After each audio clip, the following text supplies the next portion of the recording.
Se você é daqueles que acha que a cidade virou o deserto do Saara, quando bate aquele calorzinho, olha, você está reclamando de boca cheia, viu?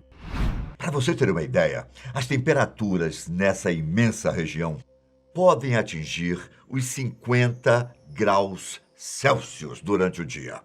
Já na parte da noite, o deserto surpreende ainda mais, com temperaturas entre 5 e 10 graus negativos. Só que essa não é a única parte impressionante de lá. Embaixo da areia, pesquisadores já encontraram muitos segredos, alguns com milhares de anos. Bom, eu sou Ivan Lima e hoje eu te levo em uma viagem pelas descobertas no Saara que deixam os cientistas de boca aberta. Vamos começar com o pé na porta. Sabia que o deserto do Saara nem sempre foi um deserto? Há cerca de 6.000 anos, um período até recente, se levarmos em conta a história do mundo, aquela região era coberta por uma vegetação verde, por conta dos mais de 17.000 fósseis encontrados por lá. Sendo a maioria de peixes, acredita-se que toda aquela área desértica, com mais de 9 milhões de quilômetros quadrados, seria completamente diferente de hoje em dia.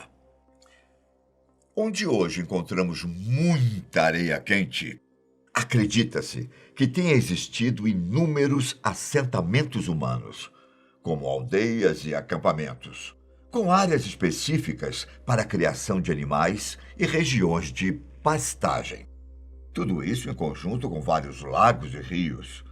Para que isso acontecesse, cerca de 2.000 anos atrás, o norte do continente africano se viu em um extenso período de chuvas, o que tornou propícia a dispersão de humanos pelo Saara. Inclusive, as chuvas por lá eram tão abundantes que chegaram a alimentar o chamado Rio Tamanrasset, por volta de 5.000 anos atrás. Suas águas teriam fluído de fontes na região sul das montanhas do Atlas e do maciço de Rogar, percorrendo longo pelo Saara Verde até o Oceano Atlântico. A estimativa é de que esse rio tinha mais de 500 quilômetros de extensão.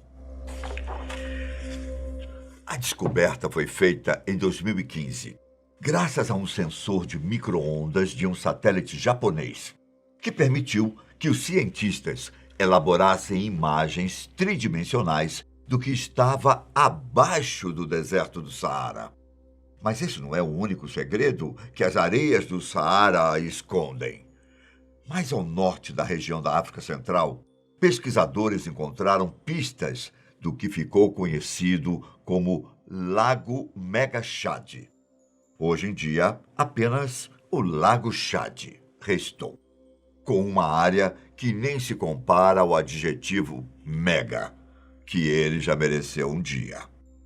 A nível de comparação, nos últimos 40 anos, o moderno Lago Chad perdeu entre 80% e 90% de sua água. E seus anos de glória, o mega lago, era tão grande quanto o Mar Cáspio e se estendia de 360 a 388 mil quilômetros quadrados. Caso ele ainda existisse nos dias de hoje, o mega lago Chad entraria facilmente para a lista dos maiores lagos do mundo. E como essa paisagem, que aparenta ter sido repleta de natureza viva, se tornou um dos lugares mais quentes e áridos do mundo, olha, não existe apenas uma resposta. Vamos olhar para o presente para tentar compreender o passado. Por exemplo, um arqueólogo chamado David Wright acredita que os seres humanos daqueles tempos remotos tiveram um grande papel na transformação do Saara em deserto. Quando as primeiras pessoas começaram a habitar aquela região, elas trouxeram consigo atividades pastorais, como a agricultura e pecuária, o que influenciou diretamente na transformação da vegetação. vacas, cabras, ovelhas e outros animais andaram e consumiram as plantas e, consequentemente, acabaram removendo boa parte da cobertura vegetal, deixando o solo mais exposto à luz solar. Em pouco tempo, essa luz começou a refletir na atmosfera e causou uma mudança climática na região. Foi só uma questão de tempo até as chuvas diminuírem ou pararem quase que completamente. Sem chuvas, mais e mais áreas sem vegetação começaram a aparecer e, consequentemente, a luz solar refletida na atmosfera também aumentou. Um verdadeiro efeito dominó até o Saara Verde se tornar uma imensa região desértica. Só que essa é apenas uma das hipóteses. Em 2018, uma equipe de cientistas teorizou que a população da época, na verdade, foi responsável por prolongar a cobertura vegetal por 500 anos, graças à criação de animais, que teriam sido responsáveis por manter o ecossistema da região. E uma terceira hipótese vai além, mas muito além. Dessa vez, a ação humana fica de lado e o foco vai para a movimentação do eixo terrestre. Pesquisadores do Instituto de Tecnologia de Massachusetts, o MIT, analisaram a poeira de 240 mil anos da costa oeste do continente africano e concluíram que o clima do Saara muda de úmido para árido a cada 20 mil anos, conforme a inclinação do eixo terrestre. Calma que eu explico. Acontece que essa mudança afeta a distribuição da luz solar no planeta durante as estações. Por exemplo, a cada 20 mil anos, a luz solar atinge a Terra com diferentes intensidades no verão. Isso faz com que o clima varie entre mais seco e mais úmido. Quanto mais radiação solar no Saara, maiores são as monções, aquele fenômeno climático relacionado com a mudança de direção do vento entre as estações. São as monções que provocam longas secas e fortes chuvas em diferentes épocas do ano em uma região. Se essa última teoria realmente for a correta, então podemos esperar que, daqui a mais ou menos 10 mil anos, muita vegetação verde volte a crescer no Saara e os animais consigam pastar novamente. Os segredos de lá são tão impressionantes que alguns envolvem até a Era Mesozoica, uma época em que as duas grandes massas continentais que existiam, Laurásia e Gondwana, eram divididas pelo chamado Mar de Tétis. Os dinossauros caminhavam sobre a Terra e o planeta era muito diferente do que conhecemos hoje. Depois que os continentes se separaram, criando a formação atual, a água recuou e nos deixou um dos presentes mais importantes quando o assunto é a evolução das espécies: o Vale das Baleias.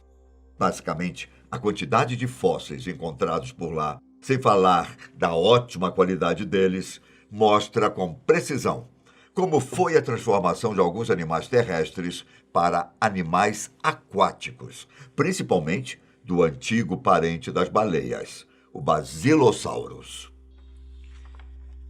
Os inúmeros fósseis mostram como os animais foram, digamos, perdendo os membros traseiros e desenvolveram corpos mais aerodinâmicos.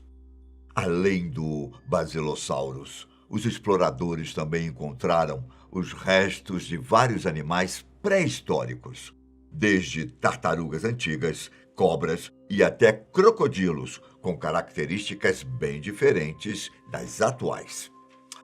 Nas areias do Saara foram encontradas evidências de que até mesmo dinossauros já caminharam por lá.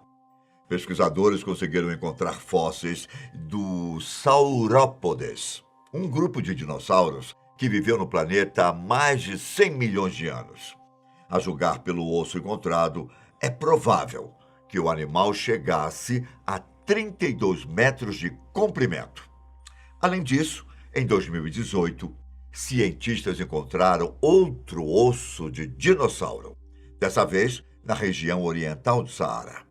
Tratava-se do fóssil de um Mansuourasaurus charrinai, uma espécie nova que viveu no período Cretáceo Tardio. A descoberta jogou uma luz nas pesquisas dos cientistas sobre os dinossauros que habitaram a África entre 100 e 65 milhões de anos atrás. A partir da análise da estrutura óssea dessa criatura, os cientistas concluíram que o Mansourasaurus tem bastante vínculo com as espécies semelhantes encontradas na Europa e na Ásia. Isso por si só já serve como prova de que, mesmo próximos da extinção, os dinossauros africanos continuaram conectados com a Europa e não ficaram simplesmente isolados.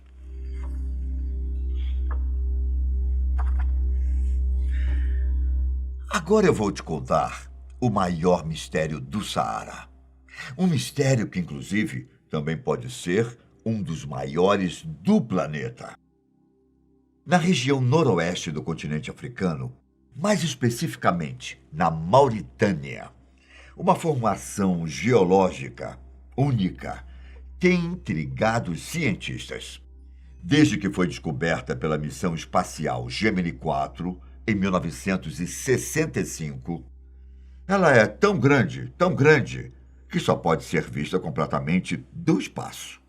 Eu estou falando de uma estrutura de cerca de 40 quilômetros de diâmetro, chamada o Olho do Saara, ou a estrutura de Richat. Por mais de 5 décadas, os pesquisadores têm buscado respostas para a natureza dessa formação. Se fosse uma cratera de um meteorito, para onde teriam ido os vestígios do impacto? Uma das principais teorias é de que o Olho do Saara tenha se formado a partir de um processo de erosão de um grande domo vulcânico há mais de 100 milhões de anos. Isso explicaria o porquê das rochas próximas ao círculo do olho serem de origem vulcânica. Nesse processo, várias camadas foram criadas até chegar à formação atual.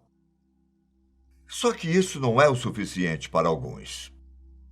Entre as teorias, as pessoas mais animadas apostam que o olho é um vestígio da cidade perdida de Atlântida.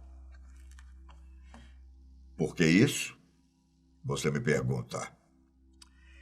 É que Platão teria descrito que essa misteriosa cidade era formada com anéis de terra e água, parecida com a estrutura africana. Eu não sei você, mas para mim, o Saara ainda tem muitos segredos a serem revelados. E para você? O que você acha? Escreva embaixo e eu deixo um forte abraço.